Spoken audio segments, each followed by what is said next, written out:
Estamos de regreso en su espacio Sociedad y Seguridad Social. Como cada viernes, ustedes saben que cuando venimos de la pausa, pues traemos un invitado y siempre expreso ese sentimiento de satisfacción por cada invitado que nos acompaña a nosotros aquí cada viernes. En el día de hoy, además de esa satisfacción, pues yo siento un gran honor de tener en invitados que nos acompañará y que compartirá esta parte del espacio con nosotros y con todos ustedes.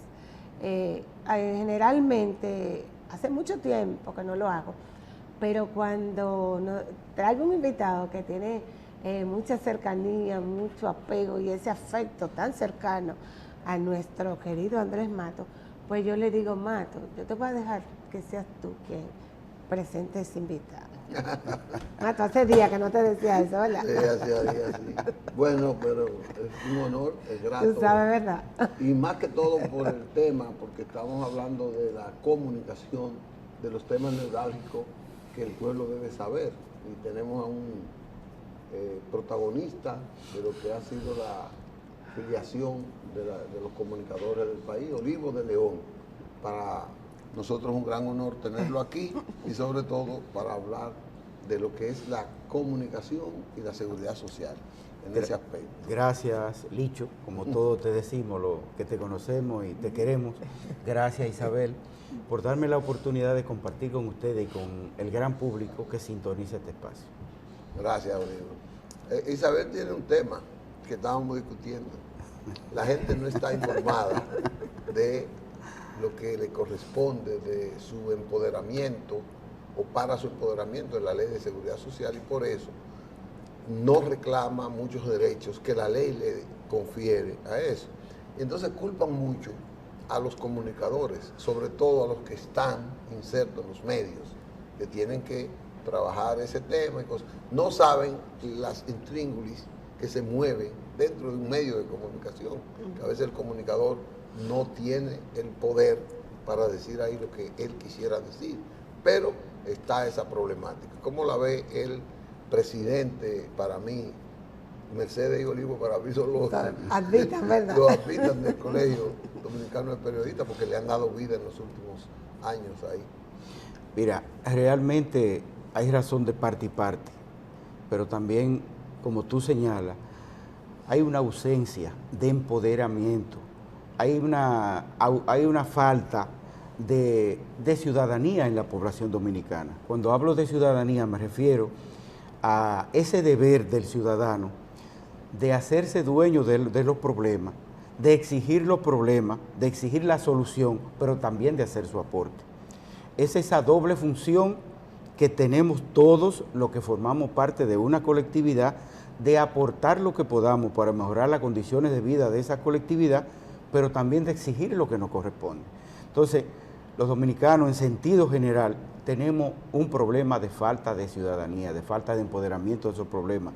A veces, aún conociendo, aún siendo conscientes de situaciones que nos agobian, permanecemos indiferentes, o callados, o tranquilos, y aguantamos.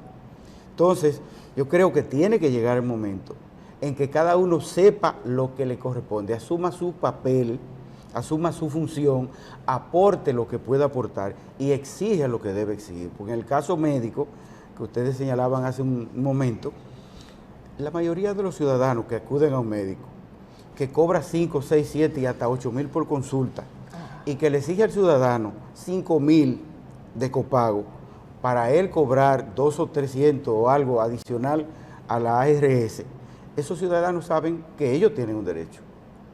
Hay una ley y eso se ha difundido por todos lados. Puede ser que una parte ínfima desconozca de lo que le corresponde, pero la inmensa mayoría lo que le interesa es obtener un servicio, resolver su problema e irse tranquilo a su casa.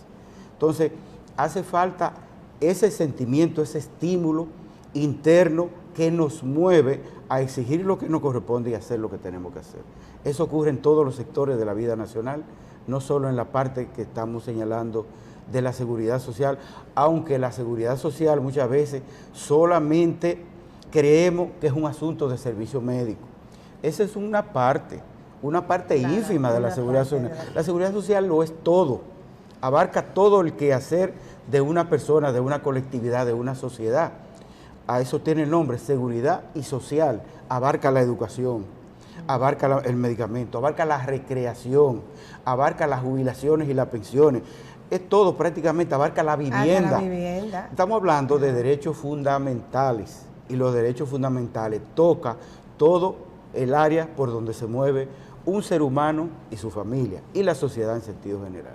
Entonces, no ha faltado sí un poco de educación en eso, aunque existe un departamento que es la dirección, ¿verdad? La DIDA, pero la DIDA, como sabemos, apenas recibe una parte muy pequeña de presupuesto que no le da para nada. Tiene un presupuesto ya asignado. Sí, tiene presupuesto, pero su presupuesto no le da ni siquiera para la parte médica, mucho menos para hacer una educación, una campaña educativa que toque todo, e incluso que yo creo que debería dirigirse a las escuelas, a los liceos, a las universidades, donde se educa permanentemente, donde hay contacto permanente con las personas, con esa gente que son los niños y los adolescentes, que son parte del futuro y todo, parte del presente y todo el futuro. Y donde se va a crear la cultura, se va a ir creando una cultura con ellos. Correcto, el proceso de concienciación es fundamental, y si desde ahí no iniciamos esa educación, pues vamos a ser adultos incompletos porque no vamos a conocer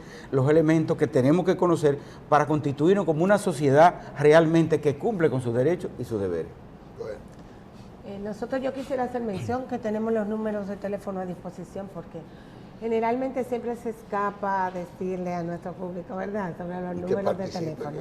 Y que participen, que pueden participar con nosotros y ser parte del programa en el día de hoy. Nosotros tenemos los teléfonos 809-262-1919 a su disposición, pero también a través del 809-299-9789 a través de nuestro WhatsApp, pues también usted se puede manifestar y hacer cualquier pregunta que quiera en el programa en el día de hoy y participar con nosotros. Yo tengo algunas imágenes, un video, como un cortico ahí, sobre lo que nosotros vamos a tratar fundamentalmente en el día de hoy. Y es sobre esa labor que realiza el periodista, la prensa, sobre la labor que realiza la prensa. Mientras yo la escuchaba a usted conversar, Olivo, yo pensé y me recordaba de estas imágenes que teníamos disponibles, cómo tenemos y nos vemos por la falta de esa educación, de ese conocimiento, y también por las dificultades y por la implementación de esa ley que no se ha implementado de manera adecuada, que usted se refería. Tenemos que hablar de seguridad social y de protección social por grupos, ¿verdad?, limitando el área de trabajo que la persona desempeña. Nosotros estamos hoy justamente tratando el tema de la prensa y esa protección laboral que hay para ese grupo de personas que se dedica a informar, que se dedica a educar, que se dedica a dar conocimiento en situaciones, en las diversas situaciones, porque no importa que sean situaciones tan cómodas como las que nosotros tenemos acá, ¿verdad?, pero situaciones tan adversas como las que se pueden presentar con la inclemencia del tiempo, con situaciones de guerra. Ahí están los comunicadores, ahí está la prensa, y entonces tenemos que hablar de protección social de manera aislada para lo que es la prensa, cuando deberíamos tener una protección social para todos. Esa protección social que hay, existe para lo que es ese grupo de trabajo para la prensa, algún tipo de protección social en específico a través de la institución que usted representa. Mira, tú tienes razón cuando te refieres de que debemos ver el asunto de la seguridad social, aunque es un tema que nos concierne a todos, al que todos tenemos derecho por la Constitución y por nuestra condición de seres humanos, pero la sociedad está segmentada, está formada por distintos sectores. Entonces, cada sector tiene que, en ese sentido, tratar de que se aplique lo que le corresponde a su área, y como cuando uno llena un vaso, si dejamos la llave abierta, se rebosa y esa agua se bota. Pues también en esos sectores, colmar nuestra sed, o sea, tener resueltos esos problemas y colaborar para que se siga resolviendo en los demás sectores. En el caso del sector periodismo, del sector prensa, hay mucha deficiencia en la parte de servicios de seguridad social. Hay que recordar, haciendo un paso un poco atrás, que antes de la aprobación y aplicación de la Ley 87-01 que crea el Sistema Dominicano de Seguridad Social, la mayoría de empresas de comunicación, de medios de comunicación, pues tenían su seguro médico, en el caso del servicio médico, la pagaban las empresas. Que era una ARS. Exactamente. Que era lo que hoy es una ARS, lo que es hoy una ARS. Correcto, no tenían ese nombre, no. Antes eran igual las metas. No exactamente, ¿verdad? no exactamente porque las ARS manejan miles de millones, dan poco y se quedan con todo. En este caso, lo que había era el medio de comunicación o la empresa de comunicación pagaba una mensualidad y a esa mensualidad que le pagaba, entonces tenía los servicios. El empleado no tenía que pagar 5 centavos, no tenía que pagar nada y tenía todos los servicios. En ese sentido era mejor que ahora. Pero no tenía la protección familiar, Aurelio. En ese entonces se favorecía simplemente al empleado, no tenía su núcleo familiar cubierto. Mira, yo recuerdo que mi esposa estaba cubierta. Eran pocos. Mi esposa estaba cubierta, ahora no está cubierta, mira. Eran pocos, mira. Era un privilegio antes, tener un seguro de salud antes, era un privilegio. Bueno, en el sentido de que el empleado le eran cubiertas sus necesidades médicas en sentido general, porque siempre hay unos aspectos que va a correr de parte del afectado o del interesado. Entonces, hoy en día, pues, se quiso ver un poco mayúsculo, un poco más, favorecer más la colectividad, claro, y establecer el sistema que hay en todo sistema de seguridad social de solidaridad. O sea, todo el mundo aporta, o los trabajadores aportan, una parte va de este lado, lo que sobra va al otro lado, y hay una especie de compensación para que haya más inclusión. Y eso es muy positivo porque abarca mucho más. El paso es gigantesco. Sí, que teníamos a lo que tenemos hoy. Es una realidad. Definitivamente, que así es. En el caso de este sector prensa al que nos referimos, pues todavía hay demasiado deficiencia, como lo hay en todos los sectores. Hay una cantidad enorme de periodistas. La mayoría de los periodistas son independientes, no trabajan en medios, o sea, no tienen patrón, sino que ejercen su labor, producen espacios, tienen oficinas de servicio, relaciones públicas, asesoría de comunicación, servicios de prensa, dirección, que es algo que todavía en este país no está muy desarrollado, porque la dirección de comunicación, el manejo de la estrategia de comunicación es una cuestión de gestión e implica un proceso largo de capacitación, de estudios en el país y fuera del país. Y por eso una gran cantidad de empresas y de instituciones tienen contratas a empresas extranjeras o a otros servicios que ofrecen ese tipo de servicios. Sin embargo, pues existe en el país, pero por eso digo, hay una gran cantidad que son independientes, que no tienen patrón y por tanto entrarían en una etapa que contempla la ley que no se está aplicando. No se está aplicando, hay una parte del sistema de seguridad social que no se ha aplicado y parece que no hay intención de aplicarlo. No aquellos los trabajadores independientes que exactamente. Que entregándole un seguro de SENASA subsidiado, entienden las autoridades que con eso resuelven. Pero el seguro subsidiado no abarca tampoco a todo el mundo. Y no debería, pero sin embargo se lo han dado a todo el mundo. Sí, pero bueno, el hecho es que nosotros tenemos mucha deficiencia todavía, aunque se han dado esos pasos de avance en el sistema de seguridad social. Por eso están los institutos, que por ejemplo el caso nuestro en el colegio existe el Instituto de Previsión y Protección del Periodista, que viene... ¿Tiene contratado servicios de salud? Viene de la versión vieja.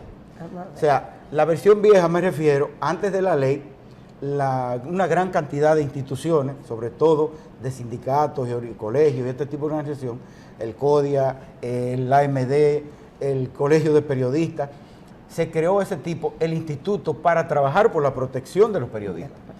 Con la ley ya no debería existir, porque se supone que la ley debería cubrir eso, pero no lo cubre. Sí. No lo cubre, por lo tanto, es necesaria su existencia, porque además no es solo el asunto médico, va mucho más allá. Entonces, por eso, el instituto, desde su creación, previó y estuvo la parte de seguro médico para los periodistas y su familia. Hoy en día se ha cortado un poco. ¿Por qué? Porque vino el proceso de endeudamiento, poca entrada y mucha salida. No había el equilibrio de capital Si tú no tienes capital, no puedes ofrecer grandes servicios. Entonces, entraba poco dinero, pero debía salir mucho, solo por el seguro, la cantidad era enorme. Cuando yo entré al instituto... Eso es la falta de ingresos del correcto. instituto. Cuando yo entré a presidir el instituto, debíamos alrededor de 3 millones de pesos. ¿Quién cubría los gastos, los aportes? Hay una ley, la ley 1091 establece que el 0.5% de publicidad difundida y pagada en los medios debe ser destinada al Colegio Dominicano del Periodista. De ese monto, el 80% debía ir al instituto y el 20% al colegio. ¿Por qué el 80%? Bueno, porque los gastos grandes debían estar precisamente en los servicios de seguridad social del periodista y su ¿Y familia. a través de qué mecanismo llegaría esos recursos llegarían al colegio? Hay un sistema que tenemos para la cobranza, sin embargo, la mayoría de los medios no cumplen. ¿Por qué? Porque no hay un mecanismo de presión, ni la ley implica grandes sanciones. Entonces, esa falta de ese mecanismo, de esa herramienta, implica que prácticamente sea voluntario. Nosotros tenemos... Pero la clase periodística está bastante desprotegida de la seguridad social. Sí. En ese sentido, sí. Ahora bien... Porque yo veo que las pensiones tiene que darle el Estado como una dádiva. Sí, porque él acaba de explicar, Andrés, que no tienen manera de acceder porque están la mayoría como trabajadores informales. Por eso yo colegio que está desprotegido. Sí, correcto, está completamente correcto. protegido. Ahora, lo que tú señalas realmente, casi todos los sectores en el asunto de la pensión en la parte legal son prácticamente infuncionales. O sea, aquí te pensionan, tú duras 20, 30 años trabajando en el Estado. Te pensionas y tú tienes un amigo o una en llave o alguien. Para que aplique, te pensionas de acuerdo a lo que establece la ley 379 de jubilaciones y pensiones de los empleados y funcionarios públicos. Si no, no hay forma. Yo duré 37 años en la administración pública. Hace 2 años y medio me pensioné por el colegio. Se supone que si yo me pensionaba por la ley 379 como empleado o funcionario público, debía tener mayor beneficio que la del colegio. Y no es así. No, yo preferí la del colegio. Primero, porque la lucha que iba a tener para conseguir esa pensión era de apaga y vamos. Y segundo, porque si salía era lo que se quisiera dar. Entonces, eso ocurre sencillamente que no hay una rigidez en la aplicación de la ley 379 y por eso la mayoría decide acogerse a esas facilidades que el gobierno le da a varios de los sectores, así como al colegio, a otras instituciones. Se aplican con injusticia. Exactamente. Cuando se aplican con injusticia. En el caso del colegio, nosotros logramos en el 1997 un convenio con el entonces presidente Leonel Fernández. Yo cubría el Palacio por el periódico Hoy. Era secretario general del Sindicato Nacional de Trabajadores de la Prensa. Y le caí al presidente solicitándole la firma de un convenio que facilitara una serie de, valga la redundancia, de facilidades a los periodistas. Hablé 14 veces con Leonel Fernández. Al final se cansó y accedió a firmar el convenio con un equipo de prensa que él tenía dirigiendo. Sí, porque así fue. Entonces se firmó un primer convenio con el colegio. Había cierto, ¿verdad? No se quería firmar con el sindicato. Cuando se hizo la firma, yo estaba presente, le pregunté, presidente, el equipo de prensa, ¿es solo el periodista? ¿Acaso no hay un fotógrafo, un camarógrafo, un chofer, los editores y demás? Y entonces Leonel se paró y dio una cátedra, a él le gustaba mucho ese tipo de cosas. Sí, porque él fue profesor. Sí, el profesor de muchos periodistas. Y entonces yo aproveché el escenario, porque la pregunta fue para eso. Le dije, bueno, sin embargo, en esta firma de convenio se está dejando el equipo atrás. Además, una inmensa cantidad de periodistas que no son miembros del colegio, pero son periodistas, ejercen, tampoco son tomados en cuenta. Entonces él le ordenó a su equipo, que en ese momento encabezaba Rafael Núñez, firmar el convenio con el sindicato. Se tomaron un par de meses dando vueltas y eso, pero finalmente el primer convenio con el colegio se firmó en mayo y el segundo convenio con el sindicato se firmó en julio del 97. El cuarto punto de ese convenio eran las jubilaciones y las pensiones para los periodistas. Empezó a aplicarse en el 2007, porque lo que se puso de moda, 10 años después. porque lo que se puso de moda en ese momento fue, no sé si recuerdan, las exoneraciones de vehículos. Todo el mundo quería una exoneración de vehículos y todo el tiempo estuvimos en eso. ¿Y se negociaba la pensión por una exoneración? Bueno, la exoneración era el tema de interés en el momento. Además vino un proceso de preparar un reglamento para la pensión y todo eso. Y parece que también en algunos sectores del mismo gobierno no había mucho interés. Entonces, esa negociación y eso. Luego, Mercedes, por un lado, dejó de ser presidenta, yo secretario general del sindicato. Cuando volvimos, retomamos el tema y empezó entonces la aplicación del sistema de pensiones para los periodistas. En 2007 hasta la fecha ha permanecido. De ese tiempo, solo en el 2015 no se dieron las pensiones. Ahora tenemos un proceso atrasado este año de las pensiones. De pensiones. Sí, porque debió salir hace tiempo el decreto. De verdad que no es fácil las presiones que tenemos a diario de los que están involucrados. Señora, hay una cantidad enorme de periodistas que están enfermos de cáncer, que están enfermos de problemas de ACV, accidente cerebrovascular, la diabetes y la presión alta son de las enfermedades, más del 70% del sector. Pero además, algo escandaloso en los últimos tiempos son enfermedades mentales. La enfermedad mental en los periodistas está tomando un auge extraordinario. Una gran cantidad de compañeros con delirio de persecución, otro con problemas de esquizofrenia, otro con problemas de que no recuerdan nada, se le olvida todo. Bueno, al Alzheimer, y el Parkinson. O sea, es terrible, cada día más. Sí, me he enterado de grandes amigos y periodistas muy destacados que están afectados de Alzheimer. De verdad que es una situación bastante compleja. Uno tiene que vivir accediendo a médico amigo. Sí, porque entonces no tienen, si no tienen el seguro médico, pues no tienen, están a expensas de... También el Estado pero el seguro tampoco. Y además el seguro tampoco, a través del seguro no te cubre. Señores, el seguro es un servicio básico, y de lo básico, lo menos básico, porque es un engaño, es una estafa. La seguridad social no es estafa en este país. No existe, en la realidad no existe. Usted paga y no le dan el servicio. Y si se pensiona, se lo quitan cuando ya usted lo pagó todo. Usted se pensionó y es para que le den todo. Entonces, usted va al médico con un servicio básico y le piden un premium para que pague otro seguro. Entonces, dime, ¿qué es lo que le están ofreciendo? No le están ofreciendo nada. Te ponen 8,000 pesos para medicina y no te dan nada tampoco. He contado lo que le dan algo. Entonces, no existe, eso es un espejismo. Es un negociazo que tiene el sector que maneja esa área para sacar todos los beneficios, exprimir a todo el mundo y dejar a la gente inofensiva. Estamos inofensivos. No es el sector periodístico, es el país. Es todo el mundo. Sí. Eso no existe. Usted se imagina que usted paga un seguro, va y al final, mira, la mayoría del médico te cobra por encima de los 5,000 pesos.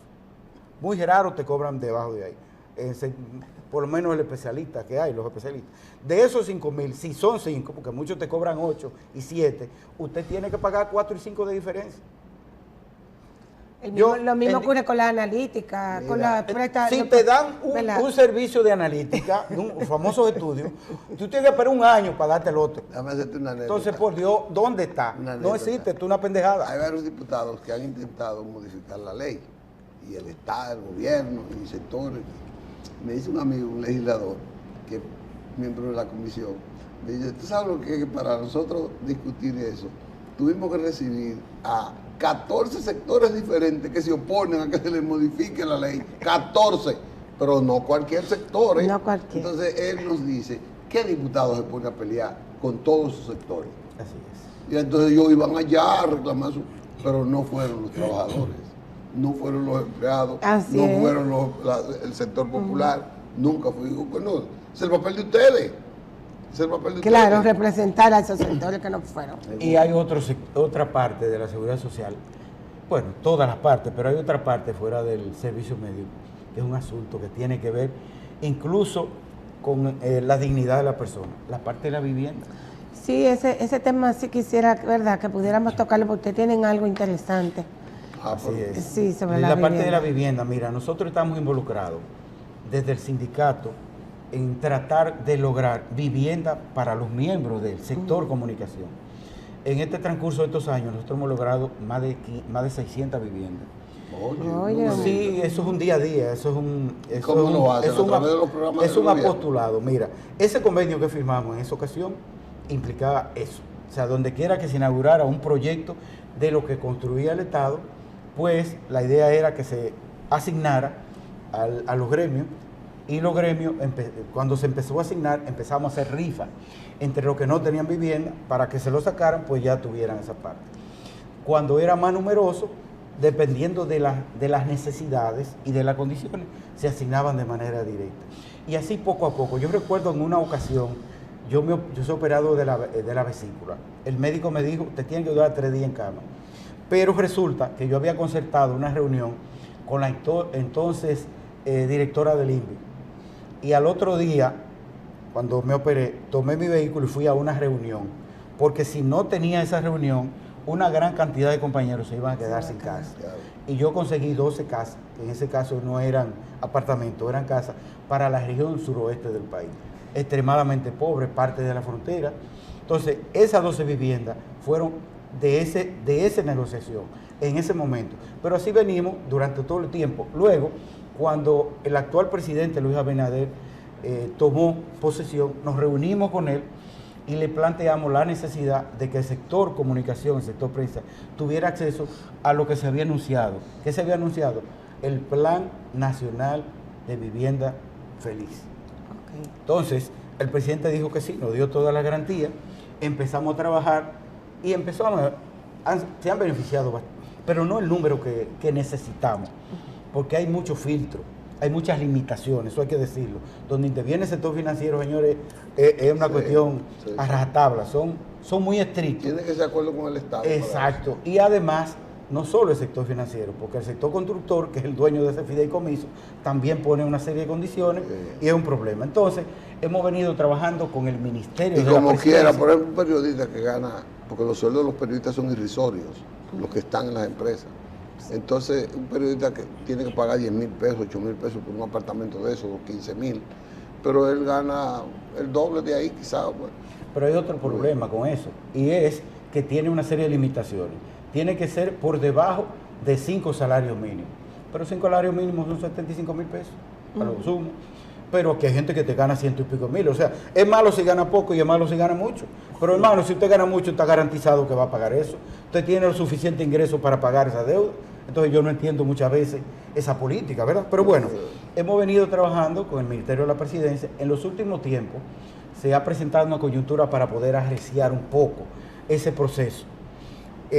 Hicimos una jornada, le llamamos Jornada por la Vivienda de los Periodistas. Asistieron más de 400 periodistas y trabajadores del sector. Estuvo Camel Curi, que es el encargado de esa área del Ministerio de la Presidencia. Estuvo los representantes del Banco de Reserva y de los constructores. Ya toda esa información nosotros la depositamos de todo el que ha ido y siguen yendo todos los días. Sí, llenando el formulario y haciendo las solicitudes. Todavía están abiertas las solicitudes. Sí, permanecen abiertas todo el tiempo. Para que lo sepan, ¿verdad? Permanecerán abiertas, o sea, lo pueden seguir haciendo. Entonces, ya nosotros depositamos todas las que recibimos en la presidencia para digitalizarla y hacer una especie de precalificación o de ponerla en un área para darle prioridad. Ahora, el 18 y el 19 va a haber una feria. 18 y 19. 18 y 19 de este mes de agosto. De este mes. Va a haber una feria de la vivienda. En esa feria van a estar representados todos los sectores del sector financiero que están auspiciando y que están financiando la construcción de proyectos. ¿Quién convoca ese sector? ¿El colegio o el gobierno? No, ese sector lo está convocando el gobierno. Está el gobierno en sí de lleno, el ministro de la Presidencia, con los viceministerios encargados del área, y todos los sectores financieros y todos los sectores construcción. Entonces, ¿qué pasa o qué va a ocurrir o qué se prevé que va a ocurrir en esa feria? Esa feria lo que le da es facilidad a los interesados, incluso a los que ya han llenado el formulario, han hecho sus solicitudes, de clasificar de manera directa a la vivienda. O sea, eso te va a ahorrar toda esa preclasificación. El tiempo de espera. Exactamente. Todo ese tiempo de espera, y no solo el tiempo de espera, porque muchas veces tú llenas y no te llaman nunca. Exacto, no, siempre está en una lista de elegibles, pero nunca te eligen. Nunca te llaman por muchas razones. Primero, porque usted puso una dirección y esa dirección donde usted vive no hay proyecto. Por lo tanto, no te van a llamar nunca. Donde no hay proyecto, nunca te van a llamar, porque ¿para qué te van a llamar si no hay ahí? Entonces, llaman a la gente, por ejemplo, lo de Villamella, hay 2 proyectos, llaman a lo de Villamella. Todo Santo Domingo Este, hay varios proyectos, llaman Santo Domingo Este. Santo Domingo Oeste, hay 6 proyectos en ejecución, llaman a Santo Domingo Este. Pero el que está en la ciudad, no lo van a llamar porque no hay proyecto en la ciudad. O sea, en el centro de la ciudad, Distrito Nacional, toda esa área, no lo van a llamar. Entonces, la feria te permite esa clasificación directa. Tú estás guardado en un banco, en un archivo, pero la feria tú vas de manera directa. Dices, no, yo lo que necesito es una vivienda. Por lo tanto, démela en tal parte. Entonces tú clasificas de manera directa, decirte, te hacen toda la parte financiera y ya lo que falta es que te llamen a pagar y te entreguen tu vivienda, de manera que te da esa facilidad. Por eso la importancia de Mira, la feria. eso es solo para los comunicadores. No, para eso los es para todo periodistas, el mundo. para toda la población. Eso es para todo el mundo. Eso Ahora, es para todo el mundo, pero sí. vamos Pero a llamar a los nosotros- comunicadores, ¿verdad? Exactamente, no, y nosotros como tenemos el contacto Los y el periodistas, trabajo que estamos haciendo claro. directamente con el Ministerio de la Presidencia, ya nuestras solicitudes incluso están encaminadas, pues tendremos, porque en ese sentido vamos a gestionar que por lo menos hayan algunos cubículos para que sean para los periodistas y para los trabajadores de los medios. Y así no tengamos que estar en un paquete esperando y esperando. No, esos cubículos van a ser para nosotros, nos van a atender rápido y nos van a hacer la clasificación. Han estado llamando, ayer me comunicaron algunos compañeros que lo llamaron para pagar y que en esta semana le entregaría incluso el proyecto que entregó el presidente en esta misma semana, varios de ellos Santo Domingo Este, ahí hay varios de nuestros Ya se fueron periodistas, recogidos algunos sí, periodistas. ya fueron Se han llamados, entregado 5,000 lo y llamaron pico a pagar, de vivienda. y varios, Qué bueno. otros en otro proyecto, de manera que se han dado pasos de avance, pero nos falta todavía A seguir nosotros trabajando. no han bastante. hecho señal hace rato. Nos están Este votando hace capítulo. rato. Vamos a darle 30 segundos, ¿verdad? Para que usted haga llamado a los periodistas de que se acercan a la feria. Bueno, sí, ¿Y a través de qué mecanismo? Dos cosas. Número uno, primero, formular este llamado para que todos los interesados, todos los periodistas y trabajadores de los medios interesados en las viviendas, que participen en esa feria, porque se les va a ahorrar mucho tiempo y van a tener más certeza de acercarse a optar por una vivienda. Y segundo, a los periodistas que están esperando la pensión, que no se desesperen. Ayer tuvimos conversaciones. Sabemos que esta semana es un lío porque el presidente ya se va a ausentar. Se va hoy, pero viene Sí, el lunes. Sí, El pero domingo en la los noche. viajes del presidente son rápidos. Se va a ausentar y los que tienen que ver parte están fuera del país, pero se dieron unos pasos muy importantes en el transcurso de esta semana. Nosotros esperamos que si no este fin de semana por la ausencia del presidente y algunos funcionarios, al más tardar lunes y martes, tendremos el decreto con la pensión de más de 100 periodistas nuevos ingresando a esa pensión. Gracias a ustedes por la Gracias, oportunidad. Olivo, que nos por han estar con brindado. nosotros. Isabel, otro gran programa. Y pedirle a la Temas gente que vote importantes. por el Marcelino Vega, porque no tratamos ese tema. ¿verdad? Las elecciones del colegio son el 25. Sí, ya Estamos a ley de 2 da tiempo semanas. para tú volver por De aquí. manera, sí, vendremos más al paso. Señores, gracias por esta sintonía de hoy. Isabel, gracias nueva vez.